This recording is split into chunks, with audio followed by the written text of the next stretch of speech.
প্রিয় শিক্ষার্থী বন্ধুরা, আশা করি সবাই ভালো আছেন। আমরা আজকে করব সপ্তম শ্রেণী গণিত অনুসরণে 1.2 11 নম্বর পর্ব হলো 3। এর আগের ভিডিওতে আমরা আগের অঙ্কগুলো দিয়েছি। আপনারা যদি কেউ না দেখে থাকেন সেখান থেকে দেখে নেবেন, আর যারা আমার চ্যানেলে নতুন তারা চ্যানেলটি সাবস্ক্রাইব করে রাখবেন পরবর্তী ভিডিওগুলো পাওয়ার জন্য।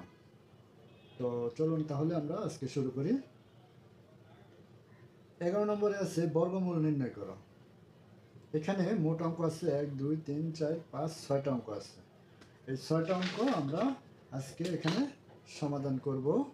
তো আপনারা একটু মনোযোগ সহকারে দেখবেন। আশা করি আপনাদের কোনো সমস্যা থাকবে না। আপনারা নিজে পরবর্তীতে বাসায় আপনাদের এই সমস্যাগুলো সমাধান করতে পারবেন। এছাড়া আপনাদের যাদের বাসায় টিচার নেই তারাও এখান থেকে দেখে নিজেরা প্র্যাকটিস করে শিখতে পারবেন। তো আমরা প্রথমে ক নাম্বার থেকে শুরু করি। ক নাম্বার 0.36, এটাকে সমাধান করতে হবে।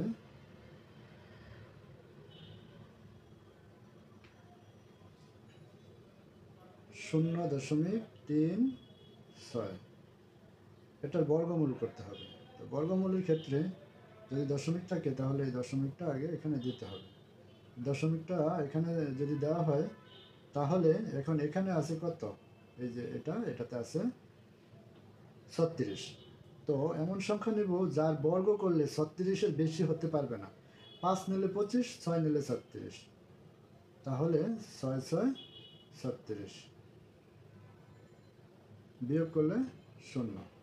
তো এটার দেখা গেল যে বর্গমূল করলে 0.6 হয়, 0.6। তাহলে আমরা লিখতে পারি নির্ণয় বর্গমূল। নির্ণয় বর্গমূল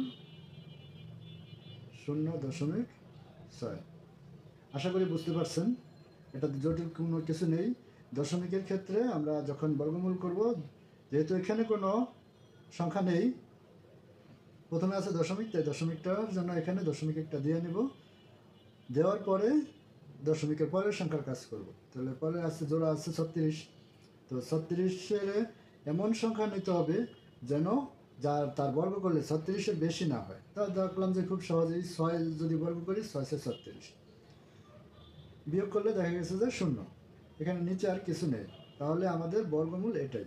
সুতরাং নির্ণয় বর্গমূল 0.6। খ নম্বর অঙ্কটা আছে 2.25।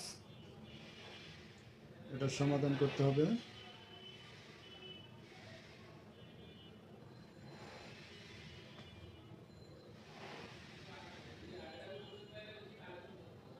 দুই দশমিক 2.5। আমরা জানি যে বর্গমূল করার সময় ডান দিক থেকে জোড়া জোড়া করে নিতে হয়। তো এদিকে জোড়া ছাড়া আছে একটা সংখ্যা, তো সেটা হলো 2। তাহলে এর এমন সংখ্যা নিতে হবে যার বর্গমূল 2, বর্গ করলে 2-এর বেশি হবে না। এটা 1 নেওয়া যাবে, 1 ওকে 1। এবার বিয়োগ করব, বিয়োগ করলে থাকবে 1।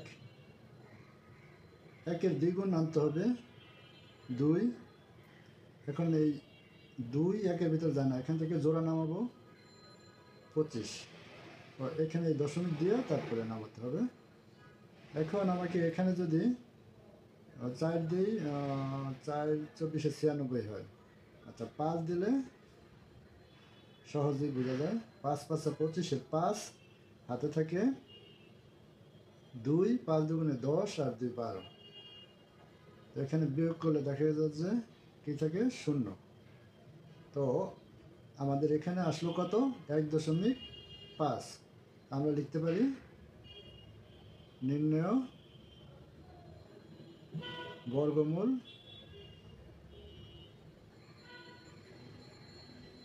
1.5। এরপরে আসুন আমরা গ নম্বরটা করব। আচ্ছা, গ নম্বরটা আমরা এখান দিয়ে করি। এখানে আছে 0.0049। এটা সমাধান করতে হবে।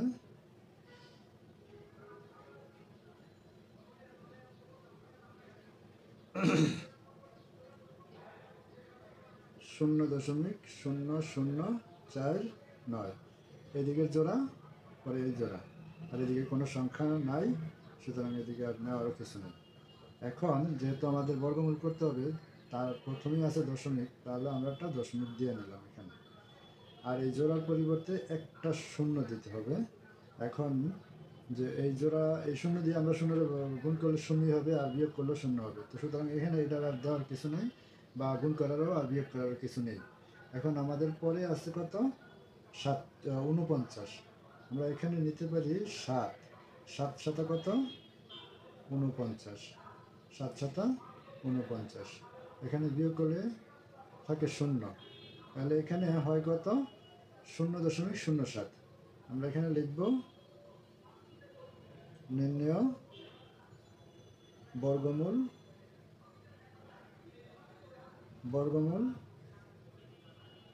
0.07। এরপরে আছে ঘোড়ার ঘ, 641.1024। এখন সমাধান করব এটার। 641.1024। তাহলে আমরা জানি যে এদিক থেকে ডান দিক থেকে জোড়া জোড়া নিয়ে আসতে হবে। এই জোড়া ছাড়া আছে 6। তো প্রথমে এই বাম দিক থেকে কাজ শুরু করতে হবে এটার। এখানে নেওয়া যাবে 2। 2-এর বর্গ 4 হবে। এখন বিয়োগ করলে এখানে কত থাকবে? 2 থাকবে। আর এই 2-এর দ্বিগুণ, এটার দ্বিগুণ হবে 4। এখন এটা তো এর ভিতরে যাবে না, তাহলে উপর থেকে জোড়া নামাইলাম 41। এখন আমি যদি এখানে কতবার দিতে পারবো?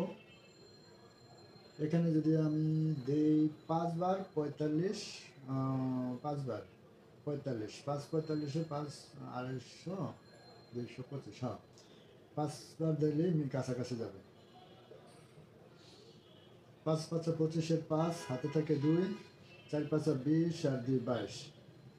বিয়োগ করে থাকবে কত? 11-এর তনে। যেহেতু এটা 1-এর তনে 5 যাবে না, তাহলে 1 ধরলে 5-এর তনে 1 ধরলে 11, 11-এর তনে 5 গেলে থাকে কত? 6।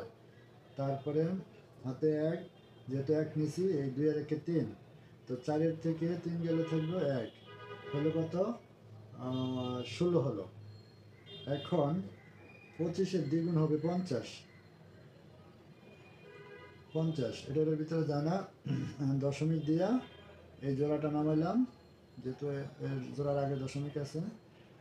জোড়া নামানোর পরে এখন এখানে যদি আমি 2 দিলে, এখানেও 2 দিতে হবে, তো 2 দিলে হবে 502, তার মানে 500 500 1000। আর 3 দিলে মনে হয় যে এটার কাছাকাছি যাবে।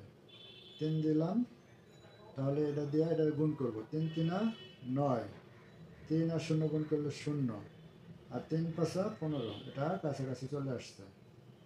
এবার 0-এর তনে তো আর যাবে না, 1 ধরতে হবে। 1-এর তনে 9 গেলে থাকবে, সরি 1 গেলে 10 হয়, 10-এর তনে 9 গেলে থাকে 1, 10-এর তনে 9 গেলে থাকে 1।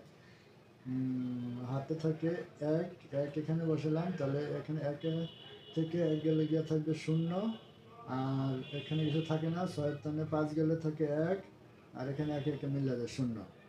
এখন এটার দ্বিগুণ করতে হবে, তার মানে 3 দুগুণে 6, 5 দুগুণে 10-এর 0, 3 দুগুণে 6, 5 দুগুণে 10-এর 0, হাতে থাকে 1 2, তারপরে 2 দুগুণে 4 আর 1-এ 5, তাহলে হলো কত? 506। এখন এটার ভিতরে যায় না, উপরে জোড়া আছে 24, এই 24 জোড়াটা নামালাম। এখন আমি এখানে আর কতবার দিতে পারবো? এটাতে যদি আমি 500-র লগে 506-এর লগে যদি আর কি দিব, 1 দিলে 500, 2 দিলে, হ্যাঁ 2 দিলে কাছাকাছি চলে আসবে বা মিলেও যেতে পারে। 2 আর এই 2 গুণ করব, 2 2 দিয়ে এটার সাথে গুণ করব, 2 দুগুণে 4, 6 দুগুণে 12, এই 2 আর 6 গুণ করলে 12, 12 2 হাতে থাকে 1, 2 আর 0 গুণ করলে 0 হয়, কিন্তু হাতের 1 নামবে। তারপর 2 আর 5 গুণ করলে 10। এখানে ভাগশেষ মানে এখানে আর কিছু থাকে না, মিলে যায়। তাহলে এখানে আমরা কি লিখতে পারি? নির্ণেয় বর্গমূল, নির্ণেয় বর্গমূল লিখতে পারি 25.32। নির্ণেয় বর্গমূল 25.32। এরপরে আমরা এখানে আরেকটা অঙ্ক করতে পারবো আশা করি, সেটা হলো 6 নাম্বার নাম্বার। এই নাম্বার অঙ্কটাও আমরা এখান থেকে সারবো। নাম্বার অঙ্কটা আসলে খুব একটা বেশি বড় হবে না, 0.000576। এটা সমাধান করতে হবে।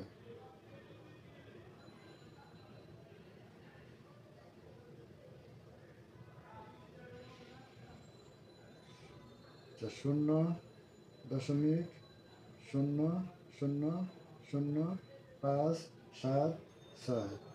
এই দিক থেকে জোড়া করে নিতে হবে। তাহলে আমরা জোড়াগুলো দাগ উপরে দাগ দিলাম। এখন এখানে এই বর্গমূলের ক্ষেত্রে এই চিহ্নটাকে বলা হয় ভাগের চিহ্ন। তো এটাতে যেহেতু দশমিক আছে, তাহলে 0 দিয়ে একটা দশমিক দিলাম। তাহলে এই জোড়ার জন্য একটা 0 দিতে হবে। আর এই পরের জোড়া আছে 5, জোড়া আছে শুধু 5। তাহলে 5-এর আমরা এখানে 2 এর বেশি দিতে পারবো না, 2 দুগুণে 4, বিয়োগ করলে থাকবে কত? 1। আর এখানে 2 এর দ্বিগুণ হবে কত? 4। এখন এই 76 উপরে জোড়া আছে, 76 নামালাম। এখন এখানে যদি আমরা কতবার দিতে পারবো? 4 বার দিলে মনে হয় মিলে যাবে। 4 4 16, 6 হাতে থাকে 1, 4 4 16 আর 1 17। এখানে আর কিছু থাকে না। এখন আমি এখানে লিখতে পারি নির্ণেয় বর্গমূল।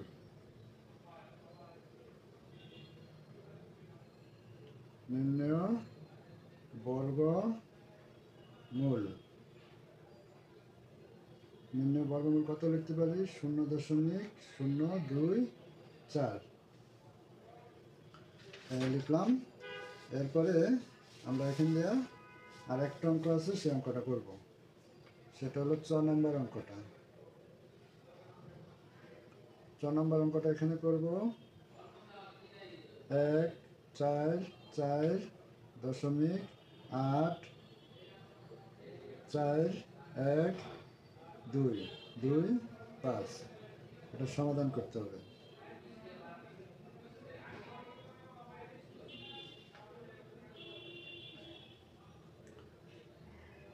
144.825। এখান থেকে জোড়া করে নিতে হবে। এই এখানে জোড়া ছাড়া আছে প্রথমে 1, তাহলে 1-এর আমরা 1-এর বর্গ করলেই 1-ই হবে। এখানে বিয়োগ করলে কিছু থাকবে না, 1-এর দ্বিগুণ হবে 2। এখানে যা নামাতে হবে জোড়া, এই জোড়াটা নামাইলাম। তারপরে এখানে আমরা এমন একটা সংখ্যা দিতে পারি যা দিলে মিলে যায়, এটা সহজে বোঝা যায়। যদি 1 দিয়ে 21 হয় আর 2 দিলে 22, 22 সেরে 44 হবে। আর 21 থাকলে যদি 1 দিই তাহলে 21 হলে 21 হয়। তার মানে এখানে 22 দিলে 2 দিলে 22 44 মিলে যায়, 44। 2 দ্বারা 22-এর গুণ করলে 44। এটা এখানে মিলে যায়, এখানে আর কিছু থাকে না। এখন পরবর্তীতে উপরে এখানে দশমিক দিতে হবে, যেহেতু এর আগে দশমিক আছে, মানে দশমিকের পরের সংখ্যা কাজ করতে হবে জোড়ার, তাই এখানে দশমিক দিয়ে পরের জোড়াটা নামালাম। 84। আর এইটার দ্বিগুণ হবে, 12-র দ্বিগুণ হবে 24। এখন আমি যদি এখানে এই 1ও দিই, তাহলে এখানে 1 দিলে এটাতে অনেক বেশি হয়ে যায়। এখানে একটা কী করবো, 0 দিয়া যদি আমি এই 0 বসাই এখানে, এই শূন্য দিয়ে এটাকে গুণ করলে, এই শূন্য দ্বারা এটাকে গুণ করুন, গুণ করলে শূন্যই হবে, এবং বিয়োগ করে এটার থেকে বিয়োগ করলে শূন্য হবে। আমি একটু দেখিয়ে দিই আপনাদেরকে, তাহলে আপনাদের বুঝতে সুবিধা হবে।